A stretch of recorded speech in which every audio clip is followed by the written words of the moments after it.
How's it going, everybody? We are live, Instagram, Facebook, YouTube, live today to answer your guys' questions about the app. Hope everybody's having a great Friday. We'll get some people in here and then we can get started. Howdy, howdy. Got 31 people on Instagram already, so we're getting a few. One on Facebook. Let's see here. From New Zealand. How you doing, Helen? Let's see. Guys, if you have questions, the best place to put them, if you're on Instagram, put them in the question box thing, and then I can pull them up on the screen for everybody to see the question that I'm answering right now. Any plans to implement refeeds on the app? So right now you can do calorie refeeds, but if you're speaking of just a carbohydrate refeed, we don't necessarily have any plans because having large swings in your like average carb intake can really affect your weight. So having people do more high and low calorie days instead and keeping the ratio carbs to fats in their diet tends to keep their weight a little more stable. So refeeds are really more of like a competitor type thing. And our app isn't really geared towards competitors. It's geared towards more general people looking to lose weight. So that's kind of why we did it the way we did it and have it. So it's more of a calorie type refeed. So more like high and low calorie days. But good question. Okay, so we got one on Instagram here. Taking creatine bloats my stomach. Will you just get used to it? It depends how much you're taking, Allie. If you're taking too much in a single serving, you might notice some GI discomfort. So like the bloating in your stomach. You could try cutting back the dose. I'm not sure how much you're taking, but you could split it up a few times a day if you have some GI discomfort. So with creatine, you want to make sure you're taking the creatine monohydrate form. And then you also want to make sure you're getting anywhere from like 2 to 5 grams a day, depending on how big you are, how much muscle mass you have, and your diet. So if you're like a vegetarian, you might need more creatine because you're not getting it from meats. So that's kind of the dosage. And then I would probably try to take it all in a single dose. But if you notice GI discomfort, then I would try to split it up. And you could do it like 2 or 3 times a day. And then you probably won't notice any GI discomfort. And you can just take it with water. So you don't need to mix it with anything special. Just take it with water and take it 1 to 3 times a day, depending on the bloating. So hopefully that helps. Every day and didn't notice any difference in my sprint times. I did get bigger though. Interesting. Yeah. So it depends how long of a sprint it was. So creatine's good for really short bursts of energy. So that's why it's really good with lifting weights, because like a set is only going to last maybe, I don't know, 10 seconds or so. So like that's what creatine's really good for. It's depending on the sprint length. Like I said, if it's a little bit longer of a sprint, you might not notice any kind of improvements in your sprinting performance, but you got bigger, which is good. So creatine can help with that. So is it correct that the Outwork Nutrition pre-workout and recovery are no calories for the purposes of Carb and Diet Coach entries? Helen, I'm not exactly sure of the nutrition label on those products. So nutrition label, and then it also has no protein or amino acids in it, then you can count it as, you don't have to even have to count it. But if there are amino acids in it, that's basically protein, but the protein is broken down. So they don't have to label it as protein because it's individual amino acids, but it still has about the same amount of calories as a complete protein would. So looking at the nutrition label, just make sure if it has amino acids, count those as protein. And like another thing, like you don't have to do that if you take it consistently. So if you do anything consistently, you don't necessarily have to track it, because that variable is locked in. It's not going to change. So like, for instance, I take fish oil pills every morning, and I take the same fish oil pills in the same dosage every single day. I could put it in my tracker in Carbon and track another item, but I don't necessarily do that because I take it every single day, and then it doesn't matter anymore, because it's not like the exact macros that I'm tracking are exactly what my body is taking in, but you have to have that baseline, and you have to make sure that things are in the right place. So hopefully that makes sense. All right, let me get back to some questions here. Would you recommend 2 lower days and 1 higher day? Sure. I mean, it's a preference thing. Doesn't really matter. You could do the same macros every single day if you're a type of person that likes consistency and not having to think too much about what to eat. If you want to have higher days, you can certainly do that with the app. You just adjust the calorie planner, and yeah, go for it. So Ryan, it's really a preference thing. What do you prefer? What's going to help you stick to your calorie budget for the whole week? All right, got some on YouTube I want to get to here. Let's see.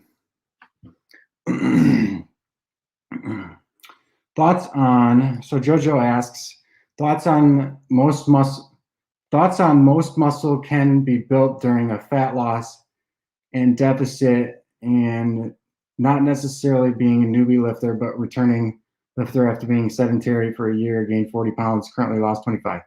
So muscle memory is a real thing. So if you lost muscle mass when you weren't training, and then you are going back to training, you can certainly gain that muscle back if you're in a deficit. You don't have to be in a surplus. You could continue to lose and gain muscle back. Now that's going to be short-lived. You're going to gain back, maybe you might not even gain back all of the muscle you lost because you're in a deficit. It's going to be a little bit harder to gain muscle.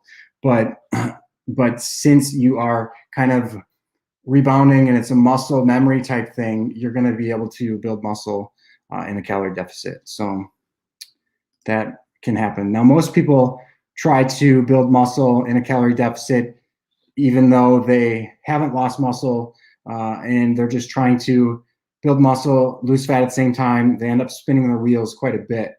So you really need to, if you're not a beginner, you really need to focus on having distinct phases where you're focusing on, okay, my goal right now is to build as much muscle as possible while staying relatively lean, and then at another point in time, you want to have a goal of, okay, I want to lose as much body fat as possible while keeping as much muscle as possible. So you kind of want to shift your focus over time if you are a little bit more experienced and have more time in. But a newbie can certainly build muscle and lose fat at the same time. So Jamie, how does hypothyroidism affect someone's ability to reverse diet and have good metabolic response? That's really hard to answer. If you are hypothyroid and you don't necessarily take medication, I'm not sure what's going to happen if you try to reverse diet. It might improve a little bit, but you really need to be medicated if you have thyroid issues. So if you have thyroid issues, usually your doctor is going to give you medication so that they are normalized. And then even though you're clinically diagnosed as a hypothyroid, with the medication they're giving you, your thyroid is functioning normally where it should. The thyroid hormone is normal. So it just depends if you're medicated or not.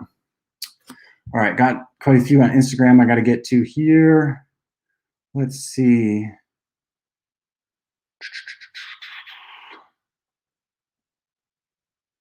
You mentioned never taking diet breaks. Can you elaborate why that might work better for some people? Would high days over the weekend be sufficient? So that's a good question. So I wouldn't say I never take diet breaks, but it's not something that I do like a pre-planned type thing where I'm going to be like, okay, I'm going to diet for 2 weeks, and I'm going to take a diet break, and then I'm going to diet for another 2 weeks, and I'm going to take a diet break.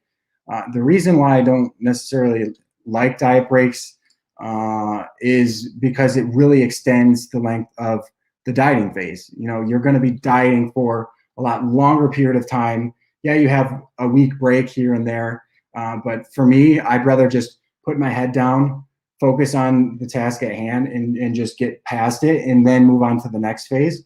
But I have taken weeks where I feel beat down. You know, if my training's really hard that week and I'm in a deficit and I'm just getting beat down.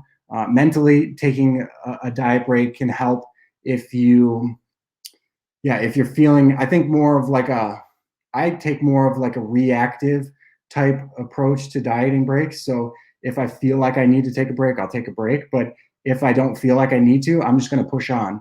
And so you mentioned also having high days on the weekend. So that's another thing you can do. Like, you don't have to take a full-blown week at maintenance calories. You could take a few days at maintenance calories, and then for the rest of the week, you can take those a little bit lower in a deficit to make up for that.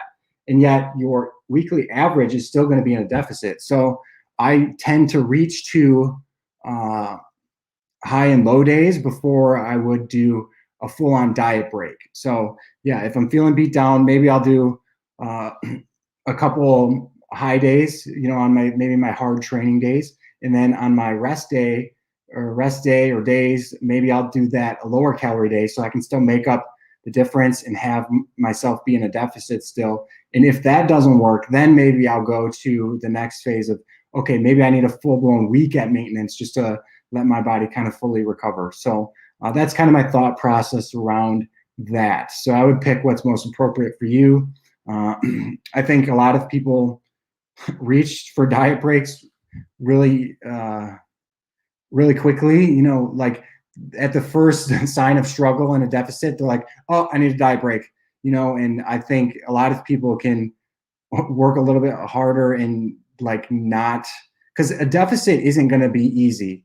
You know, there are going to be struggles. It's not going to be, it's not always going to be easy. So quickly just, oh, I need a diet break. You know, that, I think that mindset kind of is like, can lead to more of like a defeated mindset where you think that the first sign of any struggle, oh, I need to take a diet break.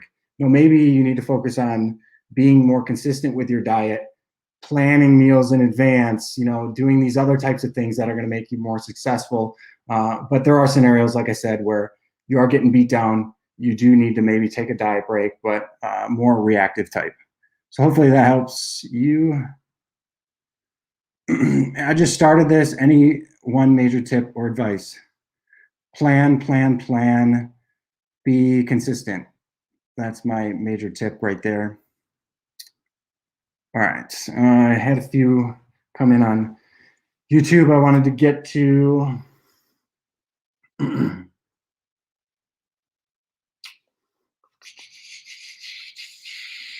So Mako asks, what's the longest time off from lifting you ever take? Reason why you took the break, how you handled nutrition during that time, and what you found changed when you got back to it. Great question. And it's actually just this past year because of COVID and all that type of stuff. That's the longest I've ever taken off of training in my whole life. So I started weight training when I was 21, and now I'm 32. So 11 years I've been weight training. And before the whole COVID situation, I think the longest time I've ever taken off was maybe 2 weeks of training. But now with COVID, with the whole COVID situation, I initially, gym shut down. I didn't go to the gym for a few months. Like, it was a long time. And I tried to do workouts at home with just a few dumbbells and bands, but I just wasn't having it. You know, I was like, okay, I think this is pointless for me to do. Like, I'm going to be losing muscle anyway. So I kind of just took a back seat. I focused on other things. I didn't train for, I think, maybe two months or so. And then finally my gym opened back up and I was able to train again. But yeah, taking 2 months off of training, I did notice muscle loss for sure. and I'm still actually working to get back at it, but my schedule's just been crazy where I haven't been able to prioritize training as much as I did in the past. But so how did I handle nutrition during that time? During the whole COVID time, I just basically, I ate more intuitively. I didn't even really track. I just ate, I made sure I ate enough protein each day. So it's really easy to do that for me. Like I make sure I have a protein target in each meal. So I make sure I hit a certain protein threshold.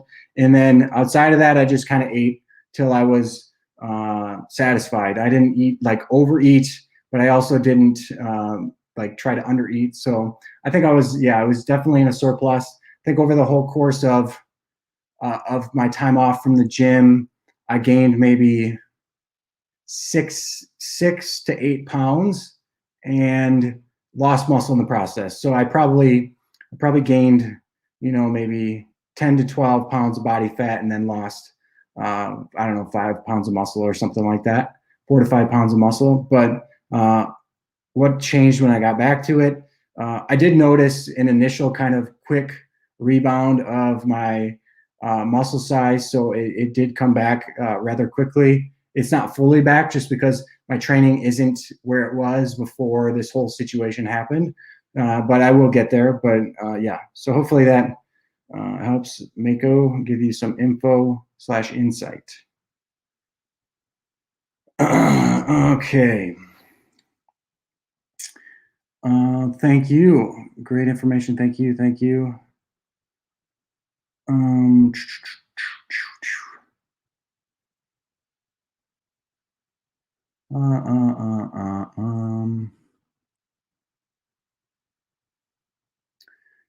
Is the acceptable weight range on maintenance bigger at when you choose slow metabolism than it is if normal?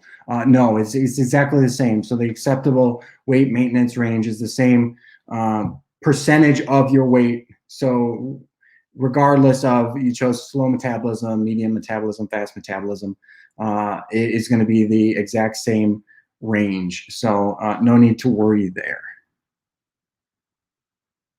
All right.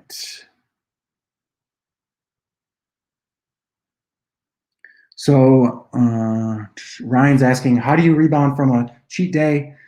Go back to normal calories / routine or lower carb the next day?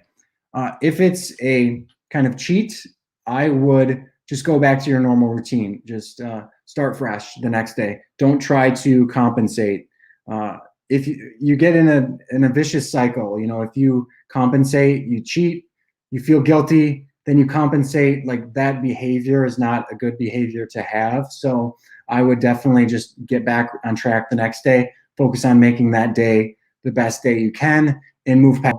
Yeah, I tend to avoid lowering the next day just because of it's kind of a punishment type behavior.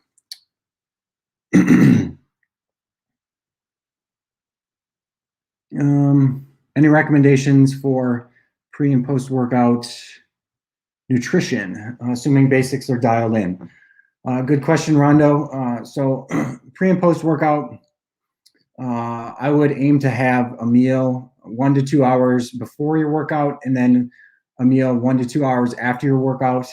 Those meals should be composed of mainly protein and carbs, in my opinion. You can have some fat, but some people have GI type discomfort with fat around their workout. So maybe you want to limit fat if you can around your workout.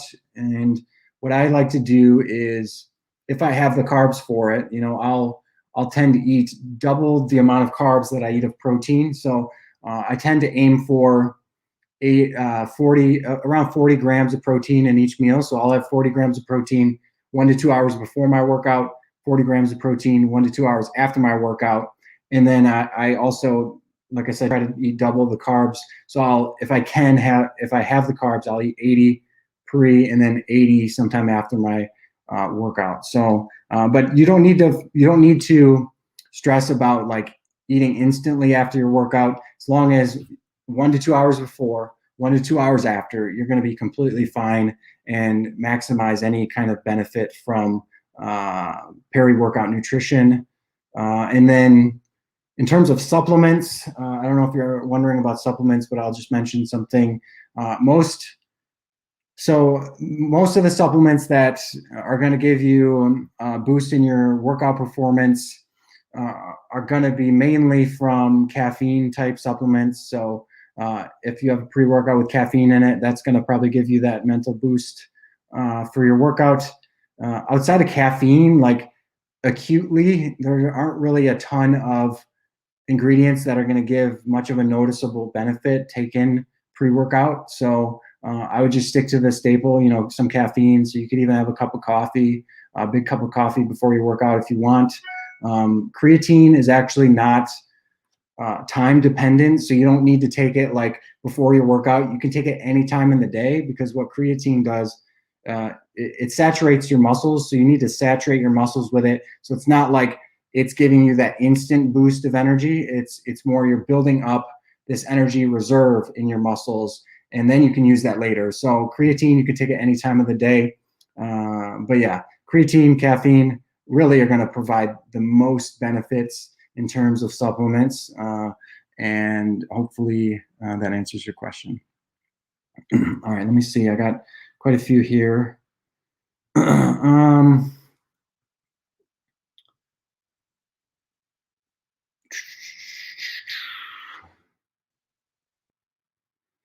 Jojo asks thoughts on fasting throughout the day to sensitive macros.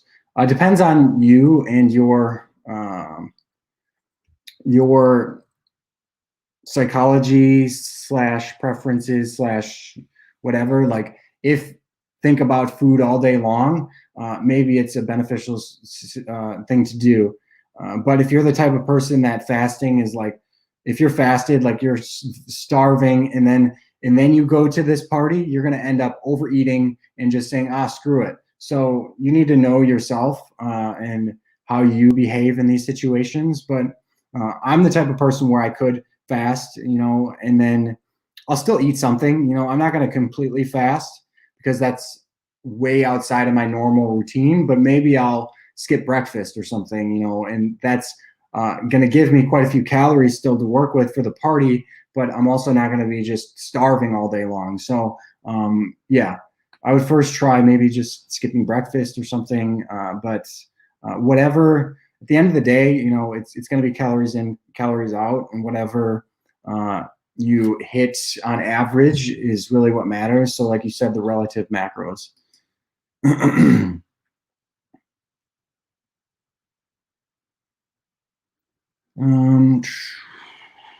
Let's see.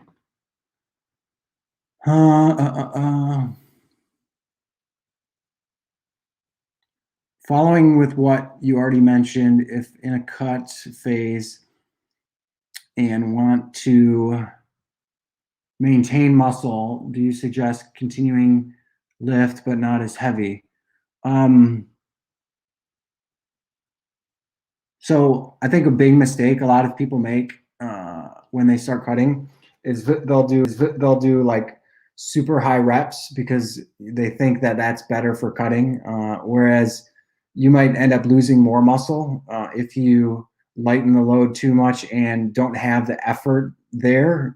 So what I like to say is what builds muscle the best is what maintains it the best. So whatever your body responds to best for building muscle, I would continue that approach to training in a deficit, because that's going to help you maintain as much muscle as possible. So drastically shifting your training approach based on fat loss or muscle gain, I think is a very big mistake that a lot of people make.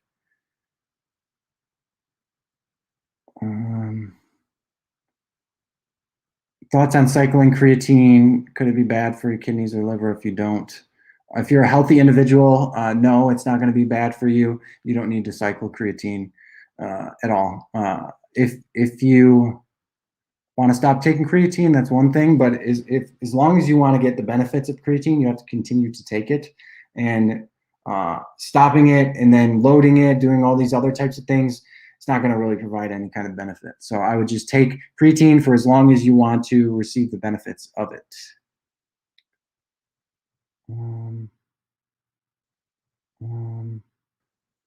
If the app says I lost too fast and you lose too fast, raise your calories, and then the next week you didn't lose enough, so it lowers, and you lose too much again, what's the best way to handle it? So if you're being compliant, the app is looking at multiple weeks of data to determine if you're making enough progress. So if you've been compliant, the scenario where you're losing too fast, it raises your calories, and then the next week you didn't lose enough, that's a very rare scenario in my opinion, because it's looking at the average. So the average isn't going to change near as much as kind of the week-to-week progress will. But stay the course, remain consistent.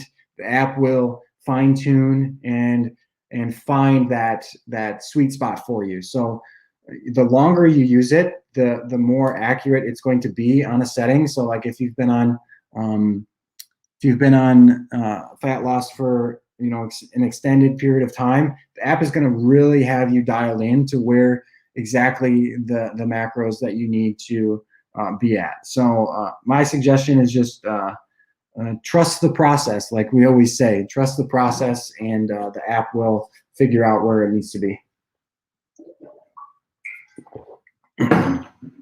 All right.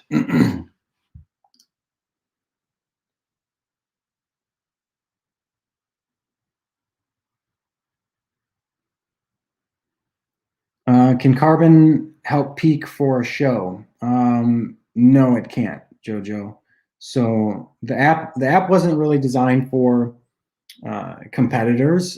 You can use it to prepare you for a show, but the last few weeks before a show are very, very specific and very individualized. So that's when I would recommend working with a coach. But you could use carbon up until a few weeks out, I would say.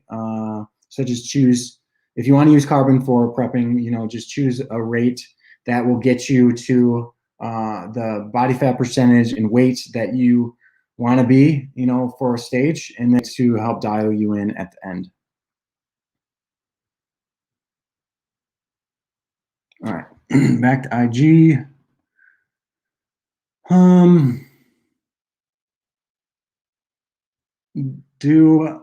Does macro split matter as long as protein and calories are met in the app in regards to fat loss? No, it doesn't really matter. So at least not enough to be a meaningful difference in research type settings. But some people just anecdotally tend to do better. That's a physiological thing or more of a mental thing. I don't know. But by far, by very far margin, protein and calories are the most important things to focus on. And then a very minuscule, probably not noticeable for anybody, difference is your carbon fat ratio in terms of fat loss, overall fat loss. Now, people might notice difference in water weight type things. So like with keto, for example, you're going to go very low carb. So you're going to actually lose quite a bit of water weight. Now that's not body fat, but it's going to be scale weight. And people think that because they see that bigger scale weight change is actually providing more fat loss, when it's not. And over time, the more consistent you are, the weight loss is going to come together and be the same in any type of diet. But over the whole course of the diet, on any of the diet preference settings that we have, you're going to be losing the same amount of body fat. So that is that. Jason, what's up? Carbon's legit. Well done. Thank you. Hope you've been well, man. All right. At the end of a reverse, is it normal for your average weekly weigh-ins to go up 3 to 5 pounds, not referring to daily weight? If your average weekly weight is going up 3 to 5 pounds, you are past the point of being able to speed up your metabolism at your current weight. So you kind of hit what I like to call that tipping point in reverse dieting, where you hit this threshold and then all of a sudden, boom, the weight just like piles on. So most people hopefully don't get to that point, but if you really try to push a reverse diet to the absolute farthest you can go, then you have a higher chance of reaching that point where you're gonna go off that cliff. You know, it's like you're going up a mountain and you're gonna reach the peak, and then the tipping point, when you go over the crest, like that's when the weight is gonna really start coming on. So I like to try to see those signs and maybe stop reverse dieting a few weeks before that,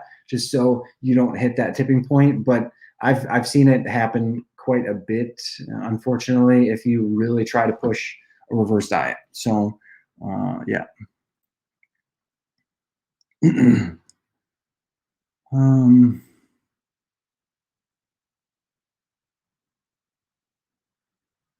On maintenance, my maintenance calories climbed up to 3,400, then plummeted to 2,300. No change in activity. Why?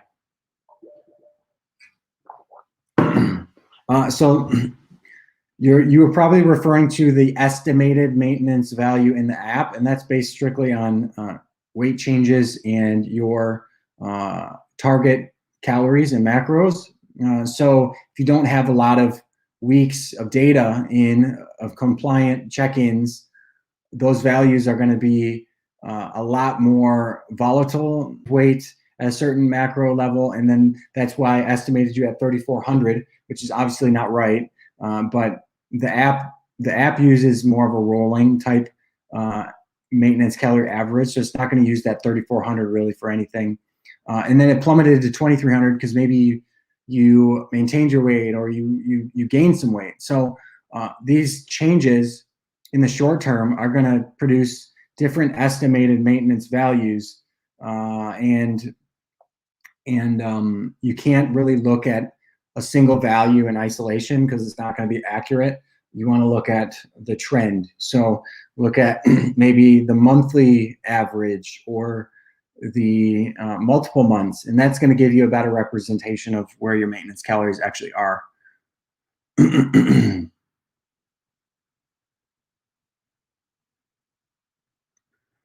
When tracking macros, do you take the calories you burn from workout into consideration? For example, I burn blah, blah, blah, blah, blah. No, you do not want to take calories burned, because what you're doing is you're introducing something that has a ton of variability and something that you can't accurately estimate. Like, you can accurately estimate calories and macros and take in, but the energy you expend, it is very difficult to accurately estimate that.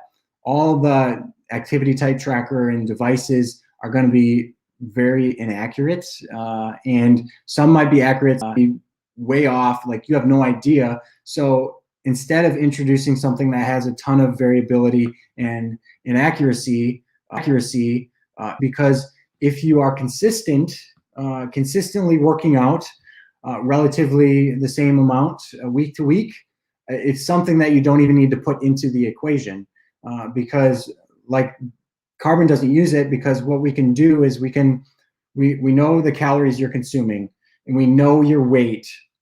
So your exercise is this other variable that we don't necessarily need to introduce into there. So we know your calories that you're eating, we know your weight. If your weight isn't progressing at the rate that you want, we know we need to adjust the calorie side of things. So we adjust the calorie side of things, then we look at how is your weight changing, and is it changing at the rate we want? If not, okay, we need to keep adjusting these calories to get that to move at the rate that it needs to. So that exercise thing can be something you don't even necessarily need to worry about, as long as you are consistent, which consistency is so important. And that's why we always recommend consistency really in everything, because the more consistent you are, the better things will work. So having 1 week where you work out 1 day and then 1 week where you work out 7 days, like that huge difference in your activity levels is not going to be good for anything. Like, it's not going to it's going to be throwing your weight all over the place because you're going to have a lot more muscle damage in the week that you worked out 7 days. In the week that you worked out 1 day, you're going to be you're going to probably weigh a lot less because you're not going to have that muscle swelling and that water retention inside of your muscle. So being consistent is most important because things in check and keeps your trend where it needs to be. So yeah, consistency is always number one. Let's see. You need to change your setting there. How's the rewrite of the app going? It's going well. It's going very well. It takes a lot of time. Anything with development takes a lot of time, but what we're doing is we are rewriting the app and fixing some things in terms of how things are set up on all of like the underlying technology, because if we have a more solid base that we can build on, it's only going to help us in the future. So we need to take a step back to take 2 steps forward kind of thing in terms of what we're doing right now. So the app is going to be more performant for sure once we do release it, and hopefully have a different appearance for you guys. So yeah, it's going well. Don't really have any timeline on when it's all going to be completed and released to you guys, but just know that we're working kind of around the clock to make sure that this is the best app possible for you guys. So that takes time, and we appreciate you using the app, being members of Carbon, and being along on this journey with us. And yeah, so we always want to improve the app, make it better for you guys, make it help you reach your goals easier, maintain your goals. That's what we're here for. So yeah. All right. What's up, Stephanie? All right. So Harry on YouTube, I recently broke my wrist and had it repaired with plate and screws. Doc suggested vitamin D, calcium subs. Is there any evidence that dieting would slow healing? Would maintenance be best now?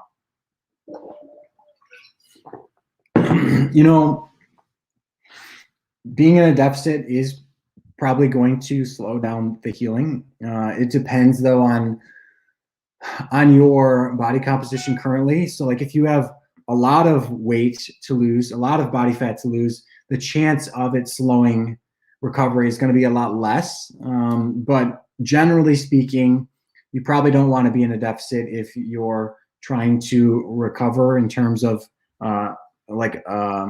broken wrist or something, or any kind of process that requires some healing. Usually is best to not be in a deficit. So I would just go to maintenance.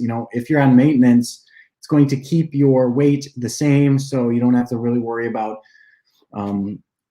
gaining much body fat, if at all. It just depends on if you're able to train still. So yeah, I would go to maintenance for sure on that. I wouldn't stick in a deficit.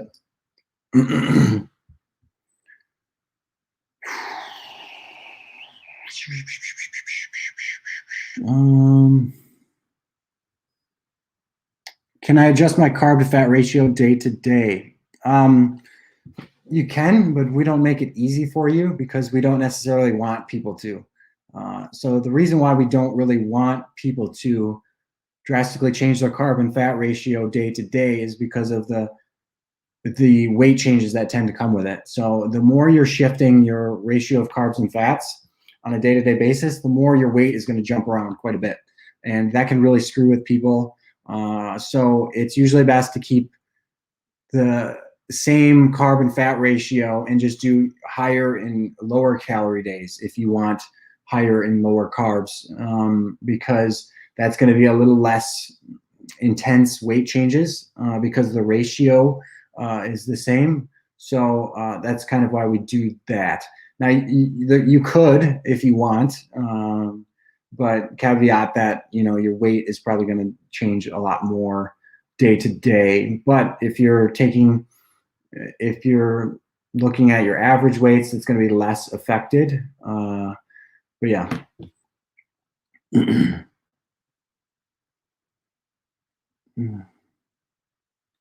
What is a good percentage to reduce calories by on non-training days in the calorie planner?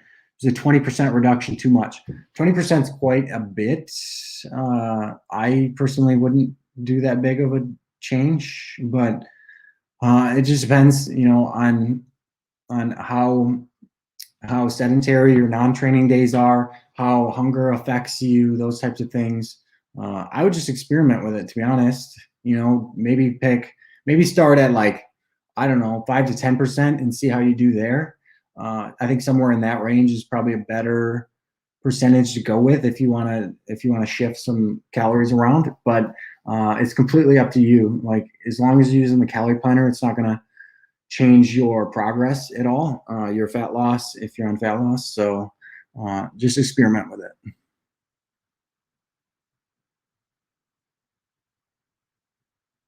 How come we can add calories burned throughout the day? You can't. So we don't allow that in our app for the reasons I mentioned a little bit ago.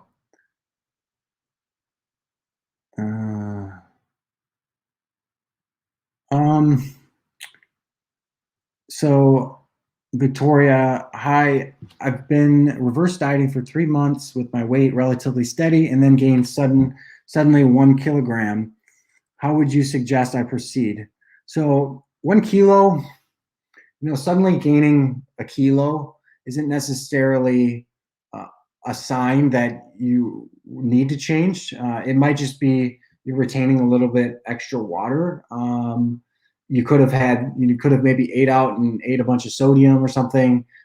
So a single like weight spike like that, I think usually it's best to not freak out, stay the course, and see what happens. If your weight continues to rise and climb, then it's a sign that you're nearing the end of your reverse diet. Nearing the end for 3 months reversing and then suddenly gaining a kilogram. I think you really need to just stay the course and trust the process.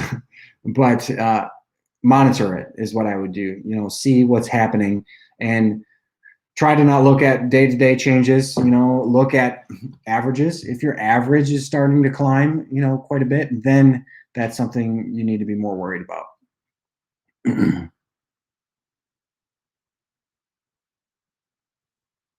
Advice for somebody getting started. These things can be so confusing. So we try to make it as simple as possible with Carbon. So my advice is to be in this for the long haul and have a long-term mindset around it all. Focus on improving habits and making lifestyle changes and planning, trying to structure your days better. These are things that are going to set you up for success.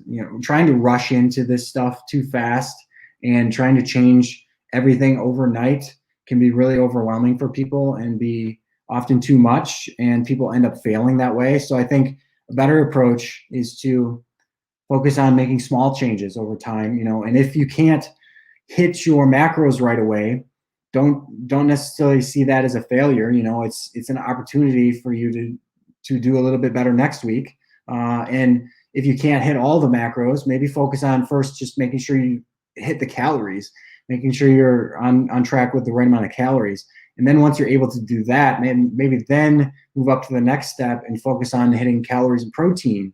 And then, keep going up the ladder as long as you are able to achieve these smaller, more micro goals that you set for yourself. And then over time, you'll look back and see how far I'm. So have a long-term mindset, be in this for the long game, trust the process. Like Jason says, do not game the app, be compliant and trust the process. Don't try to get the app to give you the macros that you want to eat, because if you already know the macros you want to eat, why are you using a coach to give you macros and adjust those? You need to trust the app, follow the recommendations, and it's going to adjust to get you to your goal. So yeah. Okay.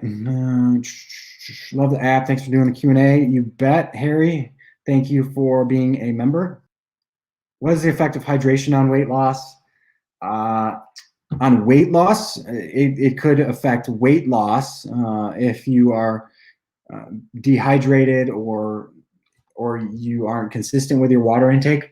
Weight loss could be different because one day you might be dehydrated and then it might show more weight loss, and then another day you might be normally hydrated and it might show less weight loss. So being consistent with your water intake is also important so that your body gets used to a certain hydration status, and then that variable doesn't really affect your weight loss much. But I've been talking in weight loss. Now, in terms of fat loss, really hydration is going to have a lot less effect on fat loss. So, but making sure you get enough water every day like me, that's probably a good idea.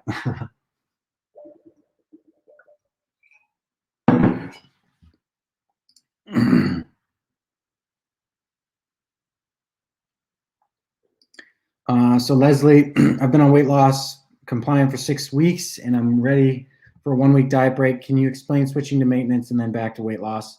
I want to still track and don't really want to choose not compliant. All right, so so we don't have a diet break feature in our app. So our app wasn't designed for diet breaks. With that said, you can do diet breaks with our app because basically diet break is a week at maintenance calories. So if you want to do that, you're going to want to switch your goal over to the maintenance goal, and then stay on that goal for.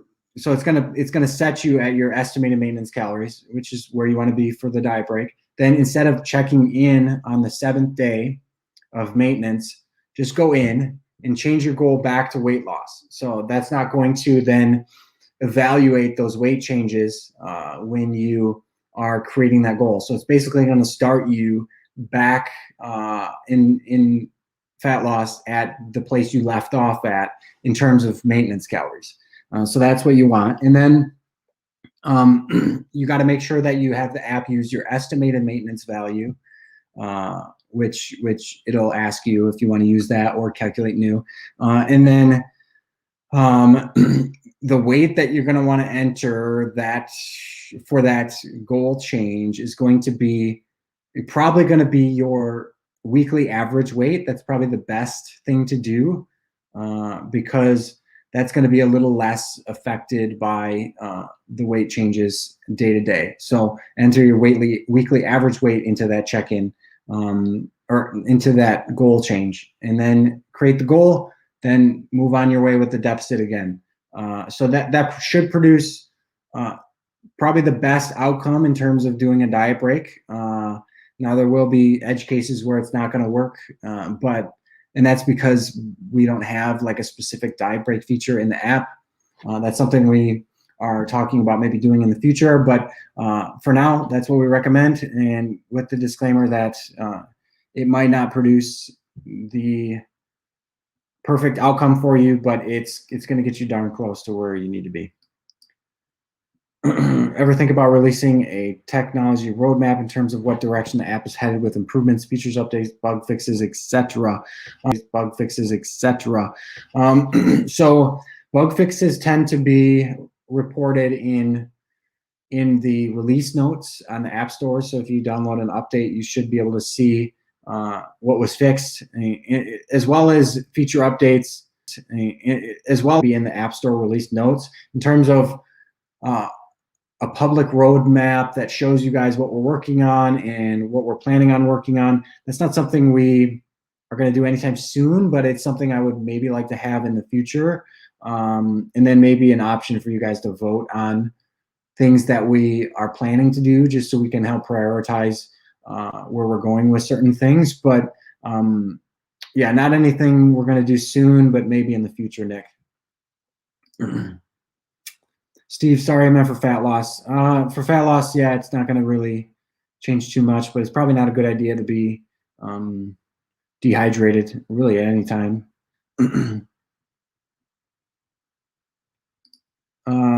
What I love about carbon is I don't have to guess. Fitting in my daily food is like playing Tetris, and daily calories of 2,500 is just crazy. I never thought I could eat so much and lose fat. That's awesome. I love to hear that. Yeah, it can feel like Tetris for sure if you are eating a lot of different foods on a daily basis. So like, you know, at the end of the day, it's really it's like a process trying to figure out what fits in for the rest of the day. I even sometimes track what I want to eat at the end of the day and then adjust my inner meals because at the end of the day, I know I want to have a certain thing. So like sometimes I skip over and track different meals and then adjust earlier ones in the day. So yeah, it can be like Tetris, but 2,500 calories and losing fat, it's got to be a good feeling for sure. So thanks for using carbon. I'm glad it's working out good for you. Recommended amount of water per day. It's going to be different for everybody. So I think the best approach is to drink enough water so that your urine is a certain color each day. So drink enough water so your pee is going to be like clear to very light yellow. That should indicate a good hydration status. And however much water that is for you, that's what you should drink each day. Because each person has wildly different needs for water depending on their climate, their activity, all these other factors. There's way too many factors to give a great recommendation. So that's why I recommend just going based on the color of your pee. Thank you. That was helpful. I know my maintenance are close enough. You're welcome, Leslie. How can I stay healthy while using the app? I noticed the coach allows me to eat fast food pretty much every day and completely avoid vegetables and still hit my macros, but that can't be right. So how you hit your macros is completely up to you from a health perspective. What you've noticed is that what you noticed is that it's maybe not healthy to not have any vegetables in your diet. So you certainly want to eat more healthy type foods. You know, if you're able to, I think like the great place to be is like you're hitting your macros and you're eating, you know, mostly healthy foods for all of your meals. Like that's going to be the best place to be at. But some people can't always eat healthy foods, you know, so that's why the app allows you all this flexibility, but you can take it too far and just eat, I guess, fast food all day. So what I like to recommend is making sure 80% of your diet and your calories are coming from whole nutrient-dense foods. And then like 20% can be discretionary where you spend them on things you feel like spending them on. Like if you want to hit fast food, you know, maybe keep that to 20% of your daily calories. You know, the 80-20 rule works out for most things in life. So even sometimes, and then if you have like a really strict goal, you know, maybe you want to shift it more to like 90-10, you know, you can adjust that ratio. But I think 80-20 is a good place to start in terms of whole nutrient dense foods to more discretionary type calories. All right, so I got a few more minutes here.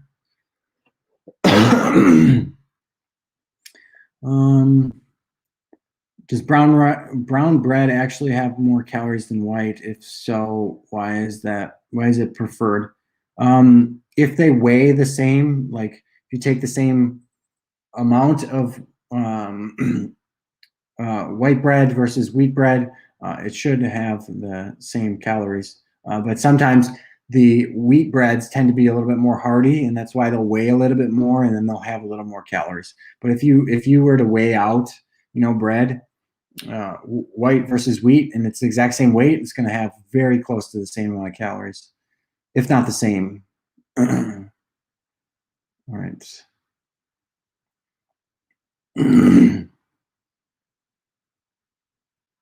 Best thing to do for a deload week. with the app, basically.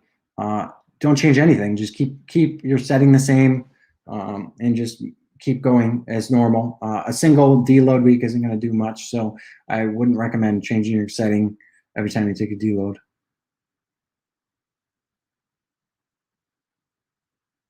Thoughts on eating below your BMR? Should this be avoided, or is it necessary for fat loss? I would probably try to avoid eating below your BMR. It just depends how much body fat you have to lose, and then yeah. So if you can avoid it, I would try to avoid it. If you're using Carbon Diet Coach, we have like a calorie floor built in based on your lean body mass, which is going to be more accurate, I think, than the BMR estimations. So I would use Carbon for sure. How would you handle if you have your period 2 weeks and then 2 weeks without your period in a month? For those 2 check-ins that you have your period, mark that you are close to your period, and then the app will do the right thing. Switching from deficit to reverse. Should I spend some time trying to find maintenance? No, I wouldn't. I would just switch because out of the deficit as quickly as possible. You don't want to prolong that deficit by slowly increasing from the deficit to maintenance calories. So just go right from fat loss, weight loss setting to reverse diet, so that the app will start you out at your estimated maintenance already, and you can just start the reverse. All right, I got like 2 more minutes, so I can maybe answer one more question here.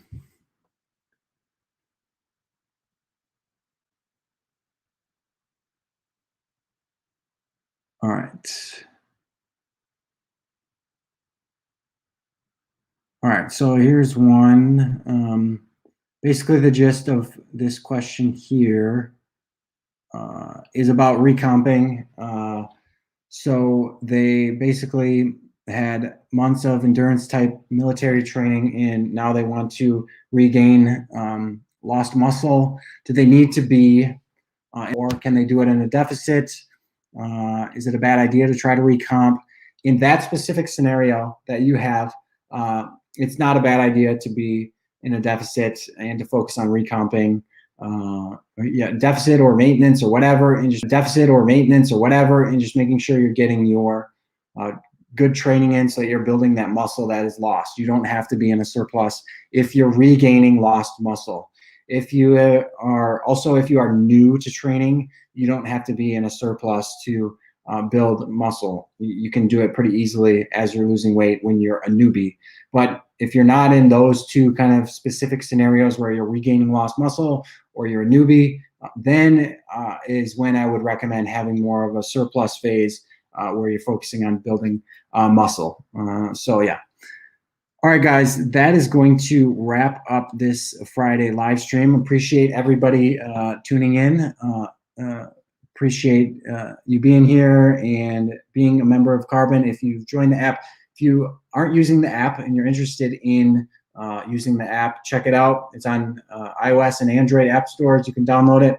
$9.99 a month. If you can commit to more months, you're going to get some cost savings there on your subscription. So yeah, use the app. It works. If you guys enjoy the app, be sure to leave us reviews on the App Store. That helps us a ton. There tends to be just stupid reviews of people saying it's not a free app, even though we make it very clear that it's a subscription type app. So if you can leave an awesome review to help push those stupid reviews to the bottom, we would really appreciate it. And yeah, we do these live streams every single Friday, so be sure to tune in next Friday, where I think it's Lane that's going to be live. So yeah, I hope everybody has a great weekend, and we will catch you next time.